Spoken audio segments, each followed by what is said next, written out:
이제 한 나흘 남았다, 그죠? 담임 목사님 오시는 날 많이 그리웠을 것 같습니다.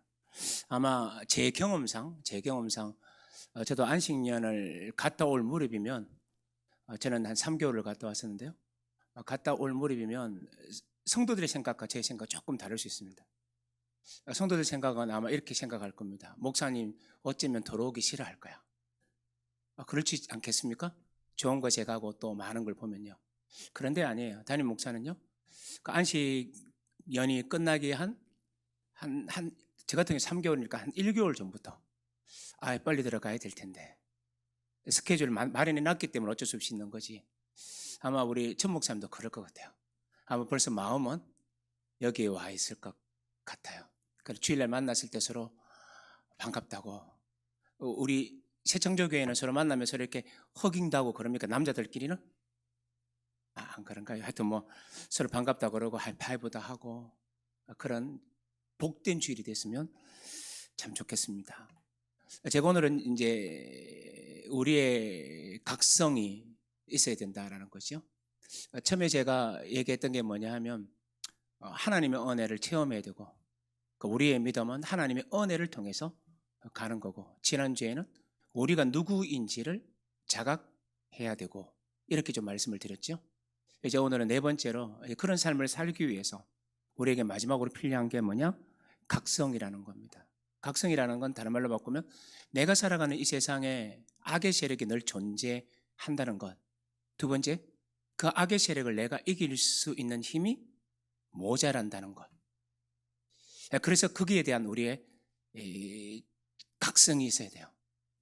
우리가 이 땅에 어둠의 세력을 간과하거나 그걸 무시하는 순간부터 우리는 영적 싸움에서 제대로 싸우지를 못합니다. 예를 들면 데살로니가전서에서 하나님이 우리를 향하신 뜻을 설명할 때 이렇게 설명하지 않습니까? 항상 기뻐하라, 쉬지 말고 기도하라, 범사에 감사하라.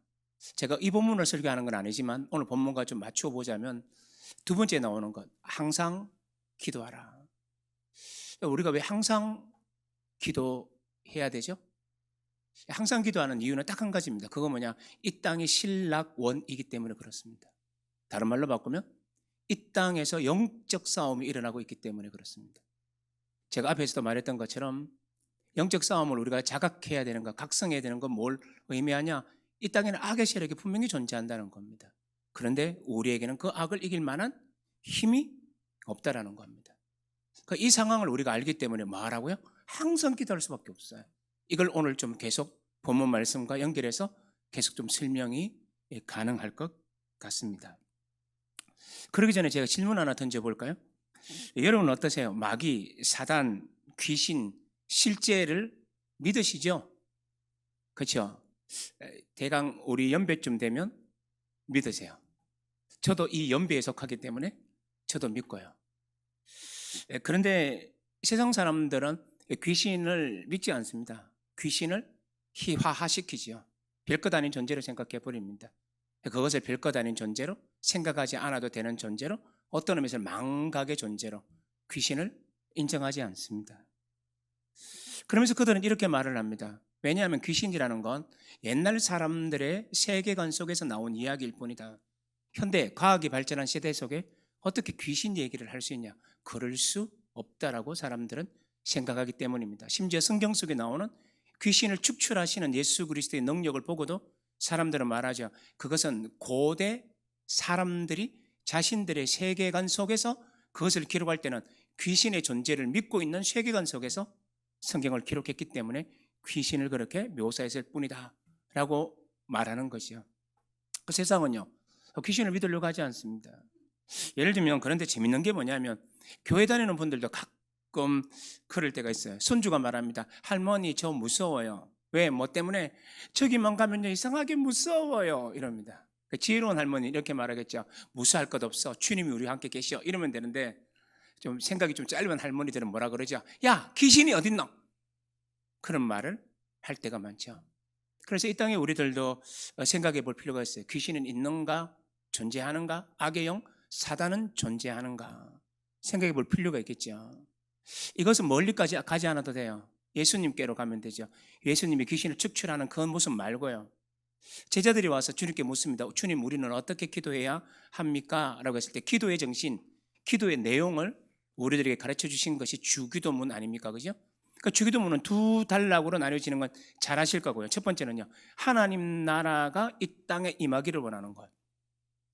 당신의 나라가 이 땅에 임하여 주옵소서라는 하나님 나라를 강구하는 것이 주기도문의 첫째 목록이죠. 그래서 앞에 세 가지 기도 제목이 그것입니다. 하나님 나라가 이 땅에 임하시기를. 그럼 두 번째는 뭐죠? 두 번째는 우리의 필요라고 말하면 좀 어폐가 있고요. 저는 이걸 신학교에서 학생들 가르칠 때 우리를 향한 필요의 기도다 이렇게 가르치지 않고요.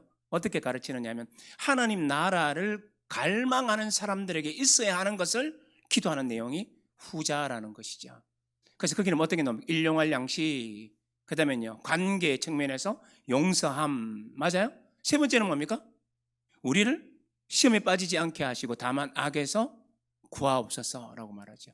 그러니까 이게 어떤 기도냐? 예수님이 너희가 날마다 기도할 때마다 이 정신으로 기도하라 라고 말하는데 하나님 나라가 임하는데 결정적으로 하나님 나라를 막는 세력이 있다는 거죠. 그러니까 한 가지만 오늘 설명한다면 세 번째입니다. 악의 세력이 있다는 겁니다. 특별히 여기서 악에서 구하소서라고 말하죠. 악에서 구하소서라고 말할 때 이 헬라어는요 어떻게 번역하느냐 하면 투 포네루라는 단어를 써요. 앞에 정관사고요. 그러니까 포네루라는 건데 앞에 정관사가 벌써 포네루라고 말할 때 이것은 영향력으로 해석하지 않습니다. 그럼 이건 뭘 해석하냐? 인격으로 해석을 합니다. 우리 신약을 했으니까, 그렇죠? 그러니까 이 말은 어떻게 정확하게 번역할 수 있느냐 하면 악한 자로부터 우리를 구원해 주소서라는 뜻입니다. 그러니까 주님이 우리에게 날마다 기도를 요청하시면서 이렇게 기도하라라고 주기도문으로 가르쳐 주셨을 때 예수님이 우리들의 심령 속에 아로새기고 싶었던 게 하나 있었어요. 그게 뭡니까? 세상에 악한 자가 있다는 겁니다. 그런데 이 악한 자를 놓고 어떻게 기도하라고요? 이렇게 기도하라고 합니다. 우리를 시험에 빠지지 말게 하옵소서. 다만 악한 자에게서 구원해 놓으소서. 그래서 이 대목에서 우리는 적어도 앞에서 설명했지만 세 가지 정도를 뽑아낼 수가 있어요. 첫 번째는 뭐냐? 마귀는, 사단은 정말로 악한 존재라는 것을 설명하고 있죠. 그래서 악한 자로부터 건져내서 쏘라고 하니까 마귀는 악하다, 사단은 악하다, 이걸 알게 돼요. 그러니까 두 번째는 뭡니까? 우리를 빠지지 말게 하소서, 구하소서라고 말하는 인간의 기도를 통해서 알게 되는 건 뭡니까? 우리는 그 사단의 능력을 이길 수 없는 연약한 존재다. 이걸 여기서 얘기하고 있는 거죠. 두 가지가 전제되어 있죠. 그렇기 때문에 뭡니까? 기도하라는 거잖아요. 그 사단을 이기는 건 하나님으로 인하여 이긴다라는 것을 말해주고 있는 게 뭐냐? 주기도문의 정신 속에 나타난 이 내용 속에 나타난 내용이라는 겁니다. 그러니 우리는 명확하셔야 돼요. 이 땅에 보이는 것이 전부 다가 아니에요. 이 땅에 보이는 모든 것들이 이 세상을 다 다스리는 게 아니에요. 어떤 의미에서는 이 세상을 다스리는 건 눈에 보이지 않는 저 어마어마한 세력들 간의 싸움 속에서 이 세상이 흘러가고 있다는 것을 우리는 유념하셔야 되는데 설교 시간에, 강의 시간에 풍성하게 다 설명할 수는 없지만 일부분 설명하면서 이제 이 내용을 설명하게 될 것입니다. 그럼 우리가 첫 번째 봐야 될 게 있죠. 뭐라고요? 마귀의 관계라고 하는데 마귀는 정말로 악한 존재라는 겁니다. 몇 절을 보실래요? 11절 한번 보실래요? 11절에 보면 이런 말이 있죠. 마귀의 관계를 능히 대적하기 위하여 하나님의 전신갑주를 입어라. 그 뒤에 거는 나중에 설명하기로 하고요. 중요한 말을 어떻게 쓰느냐 하면 마귀의 세력을 어떻게 표현하고 있느냐 하면 마귀의 관계라고 설명을 합니다. 관계라는 말의 의미가 뭐죠? 마귀가 행하는 간사한 유혹을 통하여 우리를 속이는 그 모습을 관계라고 얘기할 수 있습니다. 간사한 유혹을 통해서 우리를 속여내어 버리는 거죠. 그러니까 이게 뭐냐? 마귀의 관계라는 의미입니다. 뭐 이런 마귀의 특징을 예수님은요 복음서 속에서 숱하게 말씀해 주셨어요. 몇 가지만 얘기하면 이렇게 말하죠. 마귀는 누구냐? 처음부터 범죄한 자다. 뭐 우리가 선악과 사건을 통해서 알 수 있듯이요. 또 뭐라고? 처음부터 살인한 자요, 거짓말장이며 거짓의 압이다. 예를 들면 카인이 아벨을 죽이는 이 장면부터요 이미 사단은 이 땅에 보이는 배후 속에서 작동했다라는 걸 설명하고 있는 겁니다. 그는 늘 거짓말하죠. 거짓의 압이죠. 그리고 또 그러니까 계시록에서는 또 심지어 이렇게 말합니다. 온 천하를 속이는 자 사탄 그럽니다. 그 사탄이 어떻게 온 세상을 속이고 있다는 겁니다. 이게 뭐죠? 마귀의 관계라고 얘기할 수 있는 겁니다. 그렇다면 우리는 이 마귀의 세력을 어떻게 좀 이해하는 게 좋은가를 좀 생각하시대요. 그럼 여러분 생각해 보시죠. 마귀는 뭐냐? 눈에 보이지 않는데 마귀가 있다. 이러면 뭔가 좀 뜬구름 잡는 것 같지 않으세요? 내가 지금 말을 제대로 하고 있는지 모르겠습니다만, 예를 들어보죠. 우리 마귀는 눈에 보이나요? 여러분 눈에 보이세요? 오늘도 막 기도하는데 갑자기 마귀 앞에 탁 나타나서 야구로 오지 뭐 이럽니까? 아니죠. 마귀가 안 보이죠. 그러면 이 땅에 우리가 마귀가 존재한다고 했을 때 이 마귀의 세력을 감각적으로 이걸 이해하기가 쉽지가 않아요. 맞아요? 그래서 이제 신약학자들은 이 마귀의 세력들을 어떻게 정의하는 것이 참 좋을까라고 생각하다가 마귀의 이중성을 설명하기 시작합니다. 그러니까 마귀의 이중성이 뭐냐? 첫 번째는 성경이 말해주고 있는 정말 배후 속에 보이지 않는 악의 엄청난 세력이라고 얘기할 수 있습니다. 그런데 두 번째 중요한 이중성인데 그게 뭐냐? 마귀는 그 악의 세력들을 펼칠 때 자기 스스로 펼치기보다 이 세상을 활용한다는 겁니다. 그래서 이 땅에 뭘로 활용할까요? 풍습들을 활용합니다. 이 땅의 왕을 활용하기도 하고요. 이 땅의 악한 대통령을 활용하기도 하고요. 이 땅에 정말로 악한 독재자들을 활용하기도 하고요. 아주 무지막지한 잘못된 기업가들을 활용하기도 하고요. 그래서 이제 신약적으로 우리가 얘기할 때 사단의 세력이라고 할 때 이제 사단이 아니라 사단적 세력이라고 할 때 이중적으로 생각합니다. 하나는 뭐냐? 눈에 보이지 않는 이 모든 것들을 관할하는 악의 중심축으로서의 사단. 이건 우리가 부인할 수 없잖아요. 예수님 말씀하셨으니까. 근데 그게 어떻게 작동하냐 했을 때 사단적 세력으로 어떤 세력이 있다고요? 세상의 세력이 있다라는 겁니다. 한 가지 예를 한번 들어볼까요? 여러분 한나 아렌트라는 사람은 이제는 좀 아실 것 같아요. 우리나라에 한 2015년, 14년, 16년 그때쯤에 예루살렘의 아히히만이라는 책이 그 옛날에 영어 원서로만 읽었었는데 저는 근데 그게 이제 한국어로 아마 번역이 됐던 것 같아요. 저도 그때 16년도 때 그때쯤에 제가 읽었으니까요. 근데 그때 이제 아히만이라는 책을 읽어서 많은 목사님들이 인용하고 뭐 그랬던 게 있어요. 여러분 아마 들으셨을 것 같아요. 한나 아렌트의 예루살렘의 아히만. 이 아히만이 누구냐 하면 예루살렘의 아히만인데 아히만이 누구냐? 이 사람을 가장 쉽게 설명하면 아우슈비츠 수용소를 어떤 의미에서 설계하고 어떻게 그것을 유지하고 그래서 유대인들을 학살했던 사람입니다. 많게는 1000만, 적게는 수백만 명을요. 가서 독실에서 죽였던 사람입니다. 그 전쟁에서 졌죠? 독일이 세력이 졌습니다.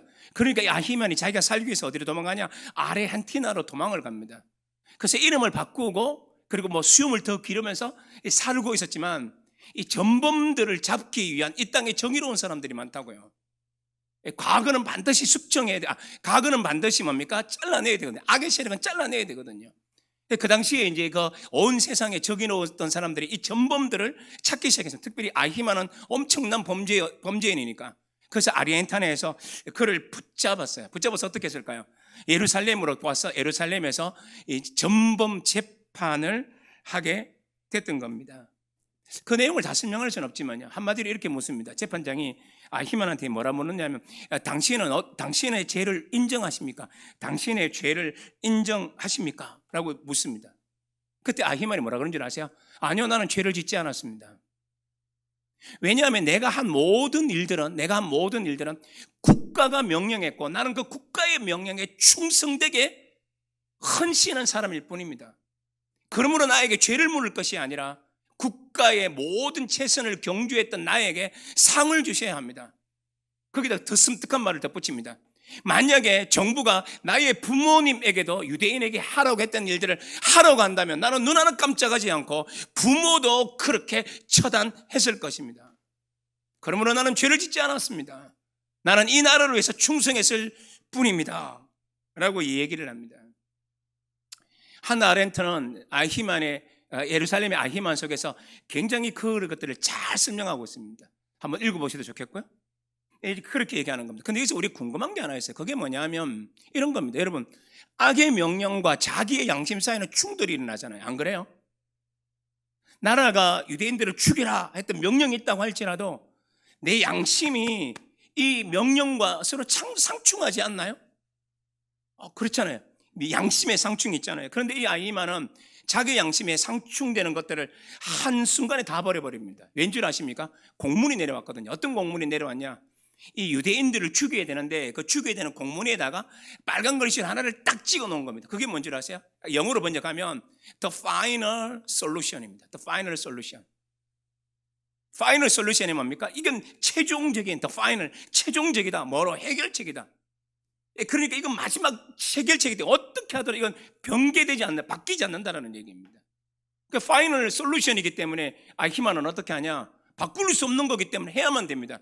그러니까 자기 양심이 아무리 많아도 이건 변할 수 없는 거기 때문에 그 일을 하면서 자기 양심을 내려놓았던 거죠. 그러면서 이제 이 예루살렘의 아히만을 적었던 한나 아렌트는 이 아히만의 죄를 두 가지로 설명합니다. 첫 번째는 뭐냐? 나치의 세력에 부역을 한 죄. 나치에 했던 이 만행, 이 천인공노할 이 일에 그게 자기가 뛰어든 죄, 이게 정말 큰 죄라는 겁니다. 그런데 이 죄보다 더 큰 죄가 있다는 거죠. 그게 뭘까요? 생각 없는 것, 자기 생각을 멈춘 것, 양심의 생각을 멈춘 것, 하나님을 위해서 어떻게 살아야 되겠다는 이 생각을 멈춘 채 세상을 따라갔다는 겁니다. 제가 설명을 잘했는지 모르겠습니다. 그래서 이 말은 뭘까요? 그러니까 아히만의 배후에 누가 있었나요? 독일의 히틀러 말고 히틀러 배후에 누가 있었나요? 우리 너무 잘 알죠. 악의 세력이 있었다는 겁니다. 다 악한 자가 있었다는 겁니다. 그런데 이 악한 자를 어떻게 사용해요? 자기의 도구들을 또한 사용하게 되어 있습니다. 그래서 여러분, 우리는 이 세상에 악의 세력을 물리친다 했을 때 그냥 허공에 대고 이 악이야 물러가라 라는 정도로는 해서는 안 됩니다. 그 말은 뭐냐? 그들이 사용하는 시스템, 그들이 사용하는 악의 세력들이 물러갈 때까지 그리스도인들은 그것들을 직시하고 계셔야 돼요. 그래서 이제 악의 세력에는 이 이중성이 있다는 것만 제가 좀 말씀을 드리는 것만으로도 만족할 수 있어요. 에이, 목사님 정말 그런가요? 라고 말하면 성경 한번 찾아보실래요? 에베소서 2장 찾지 말까요? 제가 읽어드릴까요? 2장 1절에 이런 말이 나와요. 그때 너희는 허물과 죄로 죽어 있었다. 그러면서 우리가 옛날에 죽어 있었던 우리 상황을 설명합니다. 그리고 에베소서 2장 2절 이렇게 말합니다. 그때 너희는 그 가운데서 행하여 이 세상 풍조를 따르고 공중의 권세 잡은 자를 따랐으니 곧 지금 불순종의 아들들 가운데서 역사하는 영이라. 이 절은 명확하게 두 가지를 합치고 있습니다. 하나는 뭡니까? 세상의 어지러운 불의한 세력들의 풍속, 그리고 그 배후에서 움직이는 악의 세력. 이게요, 에베소서에서 말해지고 있는 영적 싸움의 실제거든요. 우리 오늘 에베소서 몇 장을 읽었죠? 6장을 읽었거든요. 지금 제가 읽었던 건 에베소서 몇 장이라고요? 2장이거든요. 그러니까 이 말은 전부 다 뭘 말해주느냐 하면 이 악의 세력에는 항상 이 이중성이 있는 겁니다. 물론 그게 하나를 더 보태죠. 3절 한번 보실래요? 에베소서 2장 3절에 이렇게 말합니다. 전에는 우리도 다 그 가운데서 우리 육체의 욕심을 따라 지내며 육체의 마음에 원하는 것을 하여 라고 말합니다.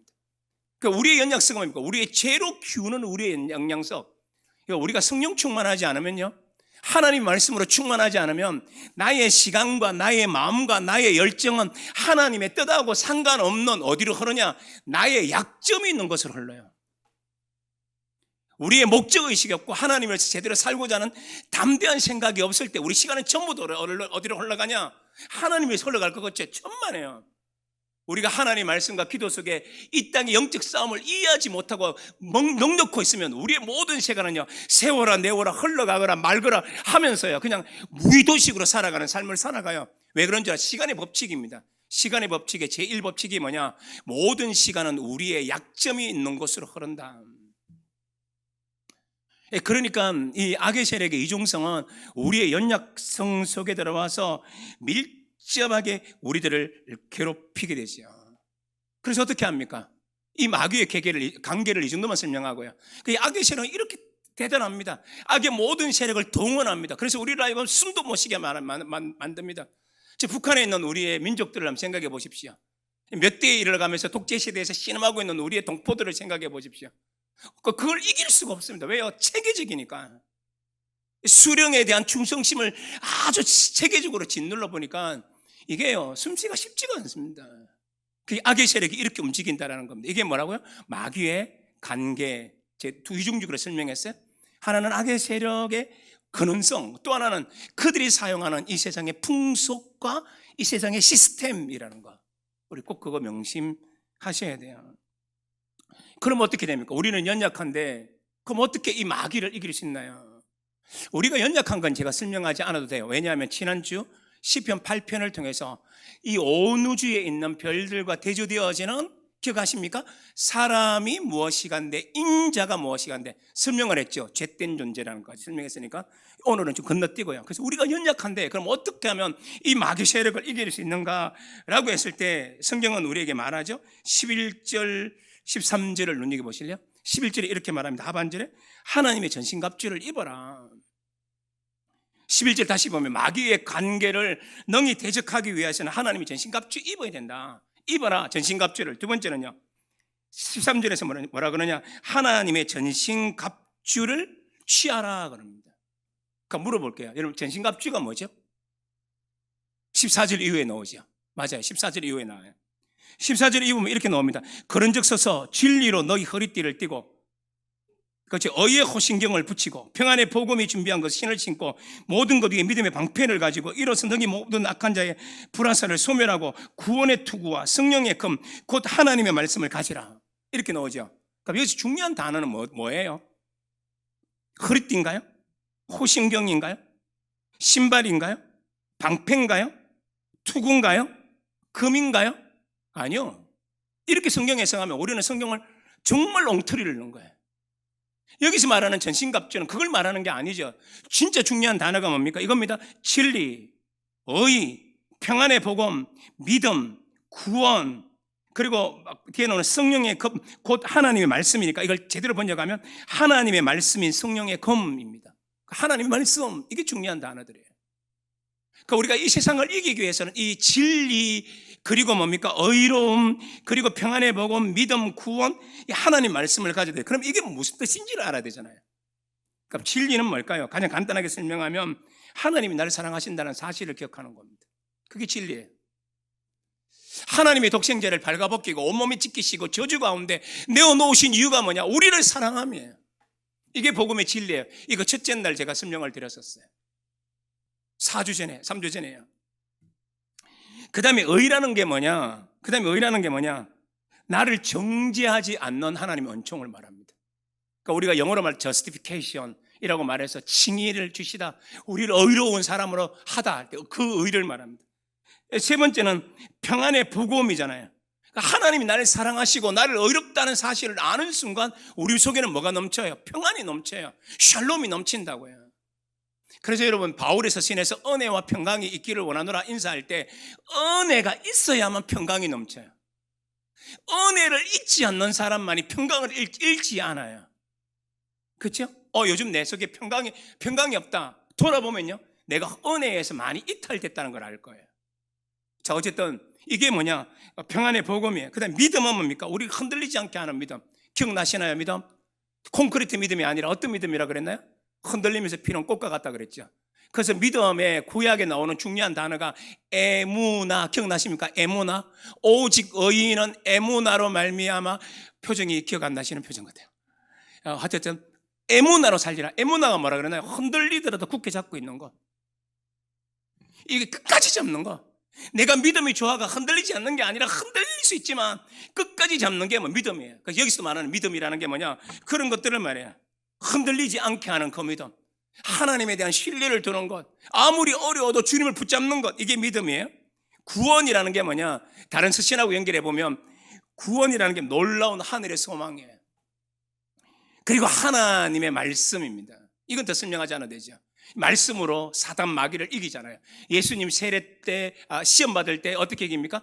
하나님의 말씀에 기록되었을 때, 맞죠? 그렇게 하나님의 말씀을 이기는 겁니다. 이걸 제가 빨리 설명했는데, 이러한 진리, 의, 평안의 복음, 믿음, 구원, 하나님 말씀, 이 모든 걸 들으니까 뭔가 좀 하나로 톡 뭉쳐지지 않나요? 이것들은 전부 다 다른 말로 바꾸면, 한마디로 바꾸면 이런 말입니다. 하나님 안에서 우리를 향한 은혜의 선물들을 말하는 겁니다. 다시 말하면 하나님이 우리에게 주시는 모든 선물들을 열거해 놓은 겁니다. 자, 그런데 이 단어들을 다시 눈여겨보면 하나님이 우리에게 주신 은혜의 선물들인데 이걸 다시 자세히 살펴보면 뭐냐면 하나님 자신을 주셨다라는 느낌이 들어요. 우리가 전신갑주를 입었다는 말은 예수를 나의 전부로 삼는 거구나. 주님을 내게 주셨다는 말이구나. 이걸 깨닫게 돼요. 에이, 목사님, 그거는 해석이 너무 지나친데요 라는 분들이 분명히 있어야 되면 돼요. 새창조교회 정도 되면 이런 질문이 당연히 떠오르셔야 돼요. 목사님, 그게 어떻게 하나님 자체를 주는 겁니까? 라고 물으면요, 바울은요 다른 서신에서 예를 들면 로마서와 갈라디아서에서 뭐라 그런 줄 아세요? 하나님의 전신갑주를 입어라 라는 말을 어떻게 표현하느냐 하면 예수 그리스도로 옷 입어라. 뭐를 옷 입어요? 옷을 누구로 입는다고요? 예수 그리스도를 입어요. 이 말은 뭐냐, 예수 그리스도 자체가 전신갑주라는 거예요. 여러분, 예를 들면 우리 세상 사람들이 우리 보고 믿게 부를 때는 예수제이 그러잖아요, 그죠? 나는 아직까지 예수제이라는 소리 들어본 적 없습니다. 그냥 그리스도인 소리 들어봤고 목사님 소리 들어봤지만 뭐 예수제이 소리는 들어본 적 없던 것 같아요. 그런데 옛날 사람들, 우리 옛날에는 좀 그랬다며요. 교회 다니는 사람 보고 막 놀리듯이 예수제이 그랬다며요. 그런데 그거는 우리한테 좋은 말은 아니고요. 보통 우리를 부를 때 뭐라 그러냐면 그리스도인이라고 그럽니다. 그리스도인. 여러분, 그리스도인의 뜻이 뭐죠? 정확하진 않아요. 이게 신약학계에서도 이게 정확한 게 아닙니다. 그러나 대략 이런 뜻이다라고 어느 정도 일치되는 뜻이 있어요. 그럼 그리스도인이 뭐냐? 첫 번째 이런 겁니다. 그리스도를 따라가는 자입니다. 크라이스트 팔로, 그리스도를 따라가는 사람들이다, 이렇게 얘기할 수 있어요. 그러나 저는 이 대목도 좋은데 좀 더 좋은 해석이 있다고 생각해요. 그건 뭐냐? 그리스도 안에 있는 자가 그리스도인이에요. 그러니까 이 말은 뭐냐, 내가 예수를 옷 입는다라는 말은 예수를 나에게 옷 입는 거지만 다른 말로 바꾸면 내가 예수 안에 들어가는 걸 의미해요. 여기는 우리 제가 천 목사님 저하고 똑같을지는 모르겠습니다만 바울 신학의 핵심이 뭐냐 라고 했을 때 다른 학자들은 다른 걸 꽤 많이 얘기해요. 루터 같은 경우는 이신칭의 이렇게도 얘기하고요. 어떤 사람 하해를 통하여서 이루어지는 것, 이렇게 얘기를 합니다. 그런데 저는 조금 달라요. 물론 저는 이제 복음서에 더 전공이 되어 있지만 바울 신학의 핵심이 뭐냐? 저는 이렇게 말합니다. 엔 크리스토스다. 그리스도 안에서라는 말입니다. 그래서 바울의 서신을 읽어보면요, 아주 짧은 본문 안에 그리스도 안에서를 굉장히 많이 얘기합니다. 즉 이 말은 뭐냐면 우리의 모든 전 존재가 어디 안에 있다는 말이에요? 그리스도 안에 있는 존재. 이게 뭡니까? 그리스도인의 삶의 정수라는 걸 말해요. 저는 이렇게 가르칩니다, 학교에서. 그렇다면 이 말은 뭐냐면 이런 거 전신갑주를 입는다는 말은 다른 말로 바꾸면 하나님의 모든 은혜를 입는 거고, 이 말을 다른 말로 바꾸면 하나님 자체를 입는 건데, 이게 또 다른 말로 바꾸면 뭐로 이해할 수 있나요? 예수로 옷 입는 거고, 이건 다른 말로 바꾸면 우리가 예수 안에 사는 것이에요. 우리 세상의 모든 악의 세력들을 이길 수 있는 비결이 뭔지 아세요? 내가 예수 안에 있는 존재다라는 거예요. 내가 예수 안에 있는 존재다. 이를 통해서 우리는 사단의 마귀 세력을 이긴다라는 겁니다. 그럼 어떻게 이길까요? 이걸 조금만 더 살펴봅시다. 이제 성경을 보셔야 돼요. 10절 다시 보십시오. 이렇게 말합니다. 우리는 어떻게 해서 이기는가 했을 때, 끝으로 너희가 주 안에서와 그 힘의 능력으로 뭐하여지고? 강건하여지고. 우리나라 번역은 조금 그래요. 강건하여지고. 느낌 어떠세요? 능동태예요, 수동태예요? 은혜로 강건하여지고. 좀 뉘앙스 좀 이상하죠? 좀 잘 모르겠죠? 우리나라 말이 좀 그렇습니다. 그런데 이게 원래 수동태예요. 수동태의 뜻이 뭐죠? 내가 은혜로 강하여지다. 내가 강해진다. 이런 뜻이 아니라 내가 은혜 속에서 어떻게 강하여져 가는 거예요. 수동형. 이 말 하나님의 은혜로 강해지는 거예요. 그러면서 이건 뭐냐? 명령형이에요. 현재형입니다. 그러니까 너의 지금의 삶을 어떻게 하나님의 은혜에 젖어 살아라. 하나님의 은혜에 젖어 살 때 어떻게 된다고? 우리는 승리할 수 있다. 이걸 강조하는 구문이에요. 제가 이렇게 설명을 하면 또 제가 가르치는 학생들이나 또 옛날에 청년부로 오래 했으니까요, 청년들은 질문을 던집니다. 꼭 질문을 던집니다. 예배를 마치고든지 설교를 마치고든지 언제나 달려와서 묻는 아이들이 꼭 한 5명은 돼요. 제가 영락교에서 청년부 가르칠 때 우리 청년들이랑 900명 같이 모여서 제가 설교하고 그랬었거든요. 그러면 이제 이 아이들이 주변에서 한 10명, 6명이 와가 꼭 물어요. 목사님, 어떻게 그렇게 설명할 수 있습니까? 야, 예배 시간에 얘기했는데 못 들었구나 하고 다시 성경을 찾아봐요. 그게 어디 나오냐? 이사야 59장에 나오는데 나중에 찾아보시고요, 적어만 놓으십시오. 이사야 몇 장요? 9장요. 17절, 18절에 이런 말이 있습니다. 하나님을 어떻게 표현하느냐 하면 공의를 갑옷으로 삼으시고 구원을 자기의 머리에 써서 투구로 삼으시며 보복을 속옷으로 삼으시며 열심을 입어 겉옷으로 삼으시고 그들의 행위대로 갚으시되 그 원수에게 분노하시며 그 원수에게 보응하시며 스님들에게 보복하실 것이라. 이게 무슨 얘기지? 금방 이해하셨죠? 누굽니까? 하나님은 어떻다? 하나님이 무장하셨다는 뜻이에요. 하나님이 온통 무장하셔서 투구도 있고 겉옷도 있고 갑옷도 있고 그리고 투구도 서시고 하시면서 이 모든 것들을 가지시고 어떻게 하냐? 이 땅의 원수 마귀, 이 땅의 어둠의 세력들을 물리치신다. 누가? 무장하신 하나님이 무장하셨다라는 것을 얘기해요. 그러니까 이런 이사야는 또 어디서 왔냐? 출애굽에서 왔거든요. 출애굽에서 홍해 앞에 왔을 때 백성들은 앞에는 홍해고 뒤에는 바로가 쫓아오니까 이제 죽을 수밖에 없었잖아요. 덜덜 떨고 있을 때 하나님 어떻게 합니까? 저들을 두려워하지 마라. 그래서 하나님이 건너으로 바다를 가르시고 그들을 수장하잖아요. 그때 이스라엘 백성들이 배웠던 하나님이 누구냐? 이렇게 말합니다. 출애굽 15장 3절에서 여호와는 용사시니 여호와는 그의 이름이시로다. 여기서 나온 여호와의 가장 중요한 이름 하나가 나오죠. 구약에서 뭡니까? 무장하신 여호와, Almighty Warrior 이렇게 말하느냐. 그 전능한 전사, 무장하신 여호와가 어디서 나오냐? 출애굽에서 나와요. 그러니까 이런 내용들 어떻게 종말론적인 이사야 59장에서도 뭐라고 말하냐? 이 땅의 모든 세력을 무찌르는 건 무장하신 하나님이 함께 하실 때다. 여기까지 이해가 되시죠? 자, 그런데요, 오늘 이 무장하셨던 하나님의 전체적인 이 무장을 오늘 11절과 13절에서 뭐라 그럽니까? 너희는 전신갑주를 어떻게 하라고요? 입어라. 전신갑주를 어떻게 해요? 취하라. 맞아요? 그럼 이 말은 뭡니까? 하나님은 옛날에는 하나님이 무장해 주셨는데 이 무장한 하나님의 모든 무기를 누구에게 주셨다고요? 우리에게요. 그 방식이 뭐냐? 하나님 안에 있을 때, 그리스도 안에 있을 때. 그래서 우리는 마귀를 이기는 겁니다. 마귀가 우리를 손 못 대는 이유가 하나밖에 없어요. 예수 그리스도 때문에. 근데 이 얘기를 오늘 본문에서 얘기해 주는 겁니다. 영적 전쟁에 대해서 이때까지 설교를 많이 들으셨기 때문에 이제 여기까지 빨리 했고요. 그러면 이제 이 구체적인 영적 싸움이 어떻게 벌어지는가를 보여주고 있는 게 몇 절이냐? 18절, 19절, 20절이에요. 그럼 이런 모든 전신갑주, 하나님의 전신갑주를 내가 입고 살아갈 때, 그러면 이제 우리는 구체적으로 어떻게 삶으로 이 삶이 구현되어져 나올 것인가라는 걸 이제 보시면 돼요. 그러니까 영적 싸움의 실제적인 삶을 여기서 18절, 19절, 20절에서 말해주고 있어요. 20절에 보면요, 이것도 좀 봐세요. 20절에 보면 바울은 영적 싸움을 진짜 잘하는 사람이라는 걸 보게 돼요. 여러분 20절 한번 보실게요. 뭐라 그래요? 이 일을 위하여 내가 쇠사슬에 매인 사신이 된 것은 나로 이 일에 당연히 할 말을 담대히 하게 하려 하심이라. 이렇게 얘기합니다.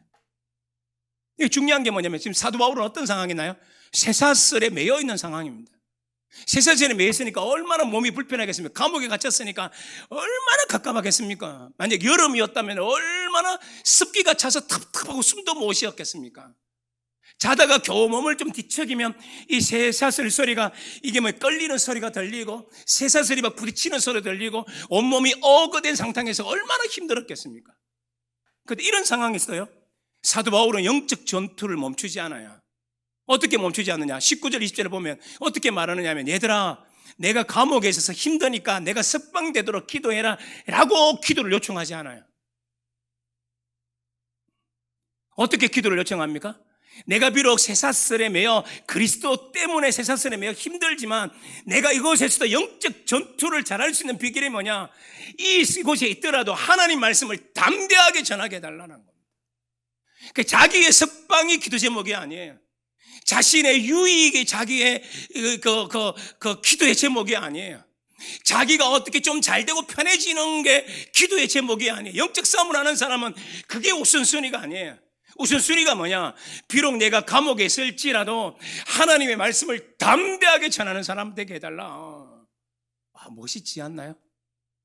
이게 사도 바울의 모습이라는 겁니다. 19절 보십시오. 또 나를 위하여 구할 것은 내게 말씀을 주사 나로 입을 열어 복음의 비밀을 담대히 알리게 하옵소서라고 나를 위해서 기도해달라. 그러니까 자기가 인생이 끝나는 날까지 복음 전하는 거예요. 예. 저도 이렇게 막 기도하고 있어요. 지나가는 말인데. 저 이제 대학을 딱 멈추고 나면 또 이 말씀을 전할 수 있는 자리를 생각하면서 지금 기도하고 있어요. 내가 하나님 부르시는 그날까지 말씀을 전하는 사람으로 살면 좋겠어요. 여러분 그런 꿈 없나요? 제 나이가 언제가 제일 기대돼요? 80 됐으면 좋겠어요. 빨리. 어른 죄송합니다. 제 나이가 80대면 나는 얼마나 멋진 사람이 되어 있을까 하고 막 고대를 하고 있어요. 얼마나 더 뜨거워질 수 있을까? 어떻게 복음을 놓치지 않고 전할 수 있을까? 그 생각하고 있어 지낸다고요. 자, 어쨌든 돌아오면, 근데 이제 18절을 또 눈여겨보세요. 그러면 어떤 기도를 성도들에게 시키는가? 이제 18절 보십시오. 모든 기도와 간구를 하되 항상 성령 안에서 기도하고 이를 위하여 깨어 구하기를 항상 힘쓰며 여러 성도들을 위하여 구하라. 이렇게 얘기합니다. 그래서 중요한 말이 우리나라 성경에는 좀 다르게 나와 있지만 똑같은 단어가 4번 반복돼요.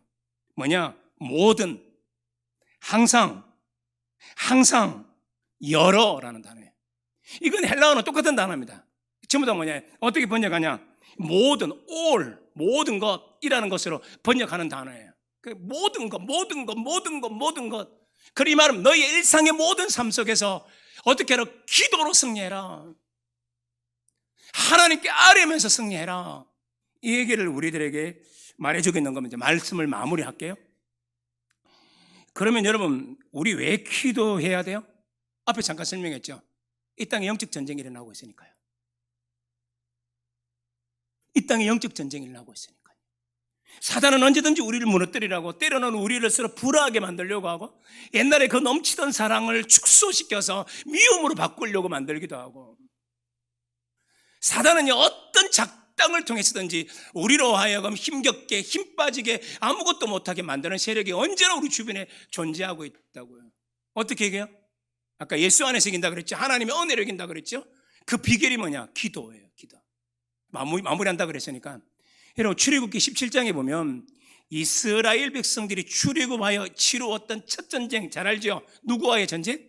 아말렉과의 전쟁. 너무 많이 아는 거니까 설명을 빨리 할게요. 모세가 산 위에 올라가서 기도하다가 손이 위에 있을 때는 우리가 승리하고 있고, 손이 내려오고 있으면요 우리의 아들과 딸들이 저 앞에서 죽어가고 있었어요. 그리고 나서 이 전쟁이 끝나고 난 다음에 모세에게 이렇게 말합니다. 이 글을 적어서 누구한테 들려줘야 되냐? 여호수아에게 들려줘라. 이 본문 그렇게 되어 있어요. 이 말은 뭡니까? 이 아멜렉의 이 전쟁의 교훈은 누가 마음속에 깊이 알아채게 되냐? 여호수아가 알아채게 된다는 겁니다. 여호수아가 말합니까? 출애굽할 때 전쟁을 하는 사람이죠. 이 아멜렉의 전쟁이 뭘 교훈합니까? 너가 가나안 땅에 들어가서 이루는 모든 전쟁의 승패는 너희의 무기나 용맹함에 달려 있는 게 아니고 기도에 달려 있다라는 뜻이에요. 우리 인생도 마찬가지예요. 나는 지금 살 게 넉넉하고 마련한 게 많고 노후가 든든하기 때문에 나는 이제 괜찮은 인생이 될 거야. 천만의 말씀입니다. 그게 어떻게 그렇게 보장이 됩니까? 또 예를 들면 공부한 사람들이 이렇게 생각해. 나는 이 정도 공부했고 성경을 이만큼 연구했고 나는 이 정도로 충실하게 했으니까 나는 이제 괜찮아. 어떻게 그걸 장담할 수 있습니까? 이 세상의 모든 일들은 장담할 수 있는 게 아무것도 없어요. 우리가 할 수 있는 건 하나님의 은혜밖에 없어요. 그렇지 않나요?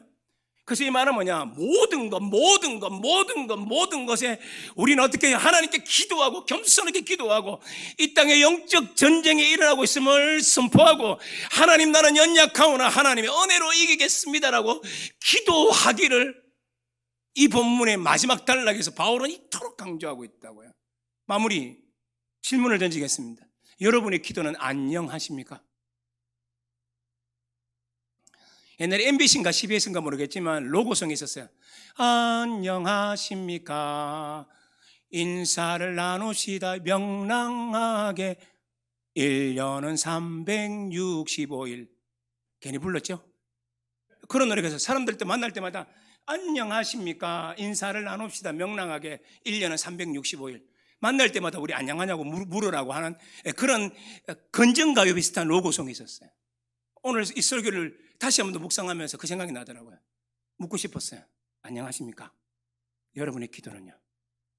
아침에 일어나서 2분간 기도하는데요? 자기 전에 2분간 기도하는데요?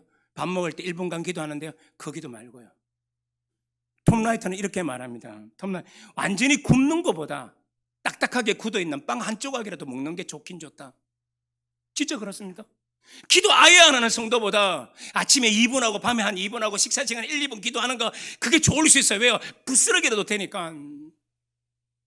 그런데 우리에게 영적인 엄청난 하나님의 은혜, 하나님이 주시는 하늘의 신령한 보, 이 땅을 다스리게 하셨던 시편 8편의 놀라운 위대한 능력, 우리와 함께 하시는 은혜의 그것들, 그 하나님의 그 은혜의 엄청난 이 모든 것들을 우리의 삶을 통해서 드러내기 위해서는 우리 부스러기 먹어서는 안 돼요.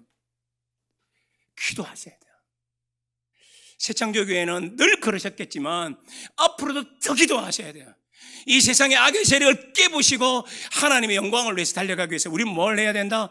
이렇게 간절한 기도, 모든 것을 놓고 하나님께 간절하게 기도하는 이런 삶을 통해서 우리는 승리해 나가지 않을까요?